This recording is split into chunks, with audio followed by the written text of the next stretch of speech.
ఓం గం గణపతయే నమః. ఓం శ్రీమాత్రే నమః. ఓం వాగ్దేవ్యై నమః.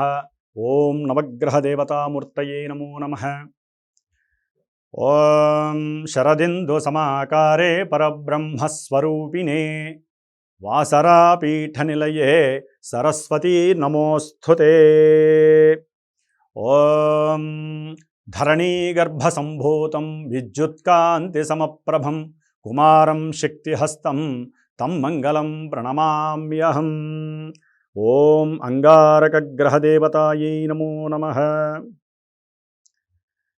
ఈ ఛానల్ని వీక్షిస్తున్నటువంటి ప్రేక్షక మహాశైలందరికీ కూడా శుభాభివందనం తెలియజేస్తూ, శ్రీ విశ్వావసు నామ సంవత్సరంలో మనకి దాదాపుగా మార్చి 30వ తేదీన ప్రారంభమైనటువంటి ఈ నూతన సంవత్సరంలో ఎన్నో గ్రహాలు, ముఖ్యంగా కొన్ని గ్రహాలలో మనకున్నటువంటి నవగ్రహాలలో శని భగవానుడు, రాహువు, కేతువు, గురువు, ఈ ఔటర్ ప్లానెట్స్ అంటే భూమికి దూరంగా ఉన్నటువంటి గ్రహాలలో ఔటర్ ప్లానెట్స్ ఇవి. మరి కుజుడు మన భూమికి దగ్గరగా ఉండి ఔటర్ ప్లానెట్గా ఉన్నాడు, బహిర్గత గ్రహాలు అంటారు. మరి ఈ గ్రహాలు ముఖ్యంగా మార్చి 30వ తేదీన శని భగవానుడు మీనరాశిలోకి వచ్చారు. మరి మే 14వ తేదీన బృహస్పతి అనగా గురువు మిథున రాశిలోకి ప్రవేశం జరుగుతుంది. మే 18వ తేదీన రాహువు కుంభరాశిలోకి ప్రవేశము, కేతువు సింహరాశిలోకి ప్రవేశం. మరి ఈ గ్రహాలు ఈ విధంగా మారుతున్నాయి. మనకి మాస ఫలితాల రీత్యా చూస్తే కనుక మనకి రవి, బుధ, శుక్ర, చంద్ర మరియు కుజగ్రహం. ఈ కుజగ్రహము మనకి ఏప్రిల్ 3వ తేదీన మిథున రాశిలో నుండి కర్కాటక రాశిలోకి ఈ యొక్క అంగారక గ్రహం తన యొక్క ప్రవేశాన్ని చేయబోతోంది. ఏప్రిల్ 3వ తేదీన పునర్వసు నక్షత్రం 4వ పాదంలో కర్కాటక రాశి తనకి నీచ స్థితి అయినటువంటి ప్రాంతంలోకి ఆ కుజ మహానుభావుడు అడుగు పెడుతున్నాడు. మరి ఈ కుజుడు అంటే మంగళుడు, అంటే మంగళప్రదమైనటువంటి విషయాలయందు ఈయన యొక్క ప్రోత్సాహం చాలా అవసరం అందరికీ కూడా. ఎందుకంటే కళ్యాణకర్త. ఎవరికైనా సరే స్త్రీ పురుషులకి వివాహ విషయంలో అత్యధికమైనటువంటి పాత్ర ఈ కుజగ్రహానిది.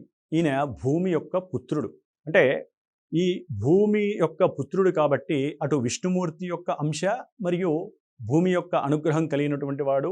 పరమేశ్వరుడు యొక్క అనుగ్రహంతో ఈ యొక్క మంగళుడు అయినటువంటి కుజుడు ఆవిర్భవించాడని పురాణ వచనం, శాస్త్ర ప్రమాణం. మరి ఈ కుజుడు భూమికి దగ్గరగా ఉండి భూమి మీద పంచభూతాలలో అగ్నితత్వం అయినటువంటి, అగ్నికి ముఖ్యమైన కారణమైనటువంటి అగ్నితత్వానికి ప్రధానభూతుడైనటువంటి రవి తర్వాత కుజుడికి అంత విశేషమైనటువంటి ప్రాధాన్యత ఉన్నది. ముఖ్యంగా ఈ కుజుడు మంచి పరాక్రమవంతుడు, విశేషమైనటువంటి గొప్ప గౌరవాల్ని కూడా మనకి ప్రసాదించేవాడు. ఆటల యందు నైపుణ్యత, అంటే మనకి విలువిద్యలు ఎన్నో ఉన్నాయి. అట్లాగే ప్రతి క్రీడా సంస్థల్లో, క్రీడా రంగాలలో పనిచేసే వాళ్ళకి, క్రీడల్ని ఆడేటటువంటి వాళ్ళకి అందరికీ కూడా ఈ కుజుడి యొక్క బలం ఉండాలి. అది బాక్సింగ్ కావచ్చు, క్రికెట్ కావచ్చు, లేకపోతే మిలిటరీ వ్యవస్థలో మరి పోలీసులు కావచ్చు, సైనికులు కావచ్చు, అట్లాగే శస్త్రచికిత్స చేసేటటువంటి డాక్టర్లు కావచ్చు, అంటే సర్జన్స్. మరి వీళ్ళందరికీ సంబంధించిన వాళ్ళు, ముఖ్యంగా కషాయ వాళ్ళు కావచ్చు, క్షురకులు, అంటే మనకి కంపల్సరీ అందరికీ అవసరమైనటువంటి, ఇప్పుడున్న రోజుల్లో స్త్రీలు పురుషులకి అవసరమైనటువంటి బ్యూటీ పార్లర్ వ్యవస్థలో మరి ఈ యొక్క హెయిర్ని కట్ చేసేటటువంటి ఆ యొక్క క్షురకులు, వారికి సంబంధించిన వాళ్ళకు కూడా ఈ కుజుడు. వడ్రంగి, అట్లాగే కుండలు తయారు చేసేటటువంటి వారు, అట్లాగే వ్యవసాయ భూములకి సంబంధించి అది రియల్ ఎస్టేట్ వ్యవస్థ వ్యాపారులకు కావచ్చు, లేకపోతే ఈ యొక్క వ్యవసాయ సంబంధిత ఆధారభూతమైనటువంటి రైతులందరికీ కూడా మరి పంపు సెట్లు కావచ్చు, లేకపోతే నాట్లు వేసేటటువంటి భూమి, ఆ నాట్లు అంటే మనకి భూమిలోంచే పండుతాయి అన్నీ కూడా. మరి భూపుత్రుడు కదా, ఆయన అనుగ్రహంతోనే. ముఖ్యంగా ఈ ఎండాకాలం చాలా విశేషమైనటువంటి పరిస్థితి కుజభగవానుడు. మరి ఈ కుజుడు ఇలా శుభాలతో పాటుగా మరి ఈ ప్రపంచంలో మానవులకి ఆహారాన్ని ఇచ్చేటటువంటి వ్యవసాయ ఆధారితమైనటువంటి భూమికి సంబంధించిన వాడు.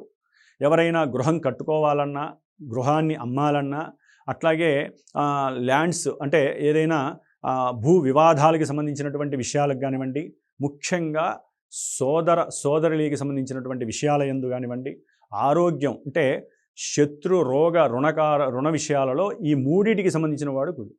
కుజుడు గనక జాతకంలో సరిగ్గా లేక ఉన్నట్లయితే కనుక శత్రువులు వృద్ధి చెందుతారు, అవసరం లేనటువంటి అంతర్గత రోగాలు వస్తాయి, అట్లాగే రుణాలు సంప్రదిస్తాయి, అవసరం లేకుండానే అంతర్గతంగా ఎన్నో అప్పులు చేయాల్సినటువంటి పరిస్థితులు. ఇవన్నిటికీ కూడా ఆయన మూలకారకుడు కుజ భగవానుడు.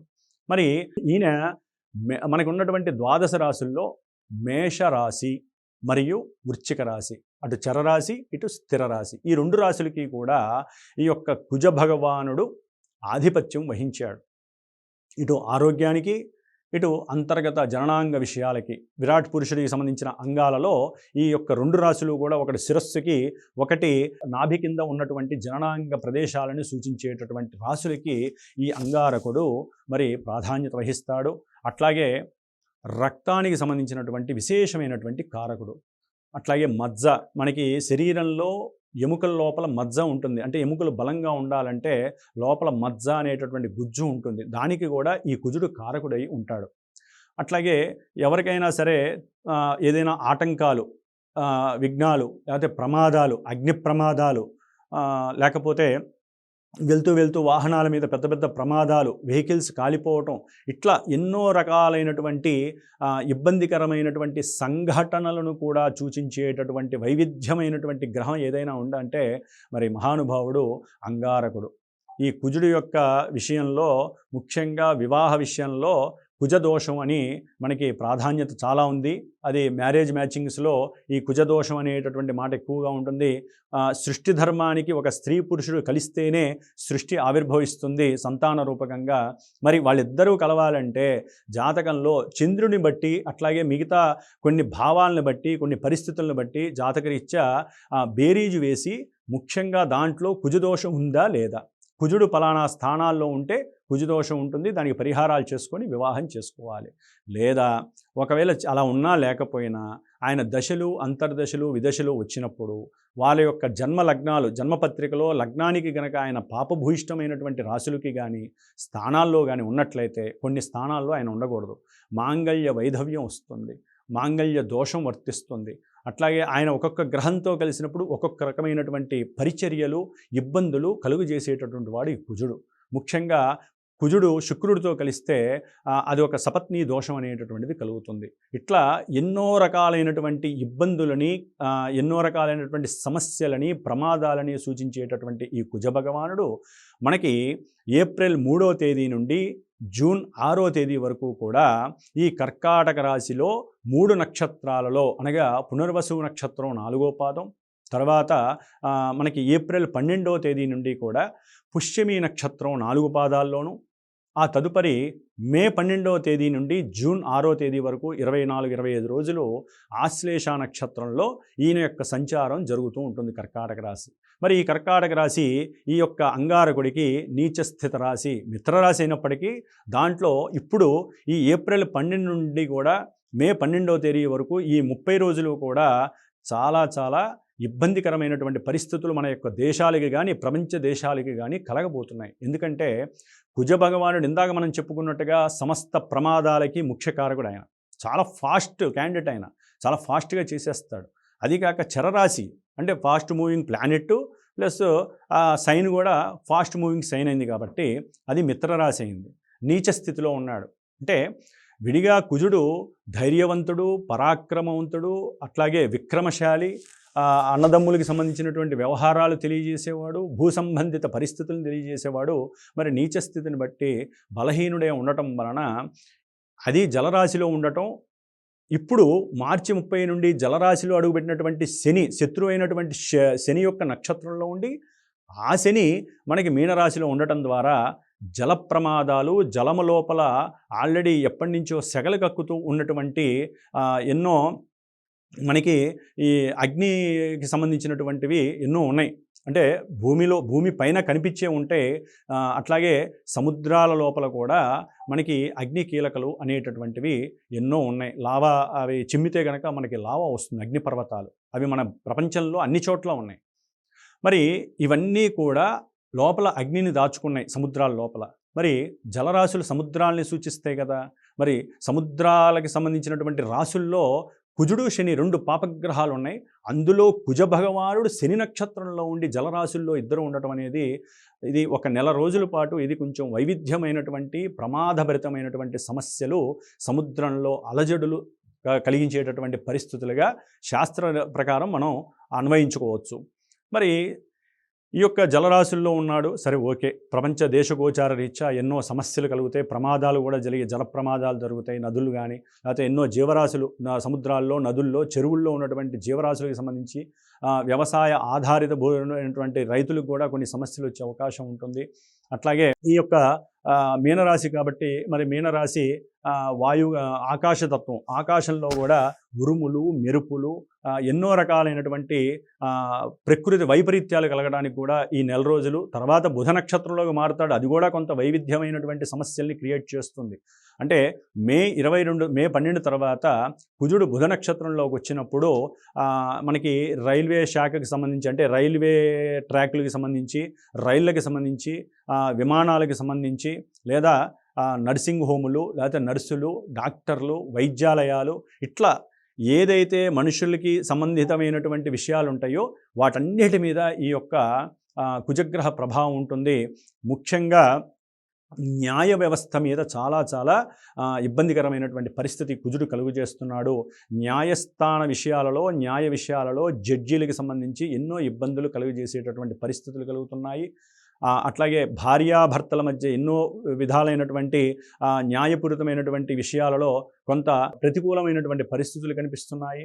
అట్లాగే ఉద్యోగరీత్యా ప్రమోషన్స్ వాటి గురించి ఎదురు చూసే వాళ్ళకు కూడా కొంత ఇబ్బందికరమైనటువంటి సంకుచితమైనటువంటి పరిస్థితులు, ఇబ్బందులు కనిపిస్తున్నాయి.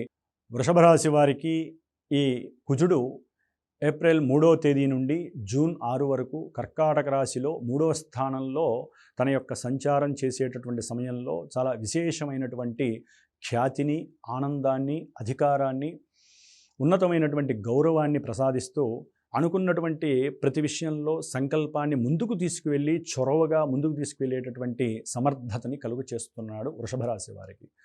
అయితే ఈ యొక్క కుజగ్రహ ప్రభావం వలన వీరు కొంత దూర ప్రయాణాలు చేయాలనేటటువంటి ఆలోచన శక్తి కొంతవరకు ఆర్థికంగా వీరిని నష్టపెట్టే పరిస్థితి కలుగుతుంది. గృహంలో కొంత చిన్న వైవిధ్యకరమైనటువంటి పరిస్థితులు, ఇబ్బందులు కూడా కనిపిస్తాయి. తల్లిగారు ఒప్పుకోకపోవటం, అయినా సరే గృహంలో ఎవరు ఒప్పుకోకపోవటం, దానివలన వీళ్ళకి చిరుకోపము రావటం, దానివలన వీరికి ఉత్సాహం అంతా కూడా కిందకి పడిపోవడం. అంటే అసలే ఆవేశపరులు వీళ్ళు, ఆ ఆవేశం ఇంకొంచెం ఎక్కువయ్యి దాన్ని మళ్ళీ అణుచుకునే స్వభావం కూడా ఉంటుంది, ఎందుకంటే నీచ స్థితిలో ఉన్నటువంటి కుజుడు కాబట్టి మంచి ఆనందకరమైనటువంటి విషయాల్లో పాల్గొంటారు వృషభ రాశి వాళ్ళు. మిగతా గ్రహాల యొక్క పరిస్థితులు బాగున్నాయి కాబట్టి. అట్లాగే ఈయన యొక్క దృష్టి 6వ రాశి మీద పడటంతో ఉద్యోగపరమైనటువంటి, సేవకాపరమైనటువంటి విషయాలలో చక్కటి విజయ సంప్రాప్తి కలుగుతుంది.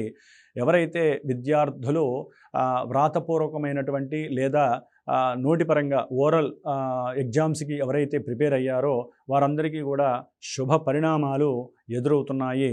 ఏదైనా సరే భాతృ సంబంధిత, అంటే సోదరీమణుల పరంగా ఏదైనా పిత్రార్జిత పరంగా ఏదైనా సమస్యలు ఉన్నట్లయితే కనుక, కోర్టు సమస్యలు, న్యాయ సంబంధిత లీగల్ సమస్యలు ఉన్నట్లయితే అవన్నీ కూడా వీరికి విజయ సంప్రాప్తి కలుగు చేస్తాయి వృషభ రాశి వారికి. ముఖ్యంగా వీరు 7-12 స్థానాధిపతి అయినటువంటి కుజుడు 3వ స్థానంలో ఉండటం ద్వారా ఏదో ఒక కొత్త వ్యాపారం చేయాలి, కొత్తగా ఏదైనా నూతన ఆవిష్కారం చేయాలి అనేటటువంటి ఆలోచన కలుగుతుంది. దానికి వీరు భాగస్వామ్యాన్ని కోరుకోవటం, ఆ భాగస్వామ్యం వారితో సంప్రదింపులు చేయటం అనేటటువంటి వ్యవహారం కూడా జరగటానికి అవకాశం ఉంది జూన్ 6 వరకు కూడా. ఏదైనప్పటికీ కొంత ఆలస్యం అయితే జరుగుతుంది. ఏ సంప్రదింపులు చేసినా ముఖ్యంగా వీరు ఏదైనా ఒక ఇక్కడ దాకా వెళ్ళొద్దామని ప్రయాణాలు పెట్టుకున్నా కూడా, దగ్గరలో దూర ప్రయాణాలు పెట్టుకున్నా, కొత్త ప్రదేశాలు చూడాలని సంకల్పించిన అవన్నీ కూడా కొంత ఆలస్యాన్ని సూచిస్తాయి.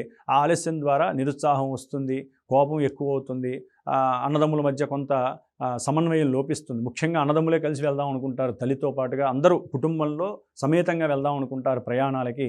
అక్కడ కొంత ఉత్సాహం తగ్గి కోపం పెరిగి విసుగొస్తుంది. ఎందుకు ఈ ప్రయాణం అనేటటువంటి మానసిక వ్యధ కలిగే అవకాశం ఉంటుంది. భార్యతో చక్కగా ముచ్చటిస్తారు. భార్యాభర్తల అనుసంధానం అనేటటువంటిది మంచి సంప్రదింపులు చేసి ఏదైనా ఒక గృహాన్ని కొనాలి, లేకపోతే మనకు ఉన్నటువంటి ఏదైనా ఒక ఆస్తిని అమ్మి ఏదైనా ఒక కొంత స్థలాన్ని కొనాలి అనేటటువంటి సంప్రదింపులు జరుగుతాయి భార్యాభర్తల మధ్య అంతర్గతంగా. గృహంలో ఎవరికి తెలియకుండా అంతర్గతంగా జరుగుతాయి. మరి అంతే ఎదిగేటప్పుడు నరఘోషలు ఉంటాయి కదా, ఆ నరఘోష ఇంట్లో వాళ్ళతోనే ప్రారంభం అవుతుంది, తర్వాత బంధువులతో ప్రారంభం అవుతుంది. బంధువులతో మంచిగా ఉంటారు, బంధువుల యొక్క సహాయ సహకారాలు కూడా వీళ్ళకి లభిస్తాయి, మాతృ సంబంధిత బంధువులు వీళ్ళకి సహకరిస్తారు. అయితే ఈ కుజుని యొక్క దృష్టి మరి దశమం మీద పడుతోంది. అంటే ఉద్యోగ విషయాలలో ఏదైనా వీరు సంప్రదిస్తే కనుక దాని యందు చక్కటి విజయ సాధన కలుగుతోంది, ఉద్యోగం సంపాదించేటటువంటి పరిస్థితి కూడా కలుగుతుంది. ఏదేమైనప్పటికీ లాభిస్తుంది, కానీ ఆలస్యం అవుతుంది, తొందరగా విసుగు చెందకండి. కాబట్టి మరి ఈయన యొక్క అష్టమ దృష్టి మరి దశమం మీద పడుతుంది, సప్తమ దృష్టి నవమం మీద పడుతుంది. కాబట్టి తండ్రితో కూడా ఇప్పటివరకు ఏదైనా చిన్న చిన్న విభేదాలు ఉన్నప్పటికీ కూడా వాటిల్ని సమన్వయం చేసుకొని గృహంలో ఆనందంగా సుఖ సంతోషంగా ఉండేటటువంటి పరిస్థితులు కూడా ఈ వృషభ రాశి వారికి కనిపిస్తున్నాయి. ఓం గం గణపతయే నమో నమః.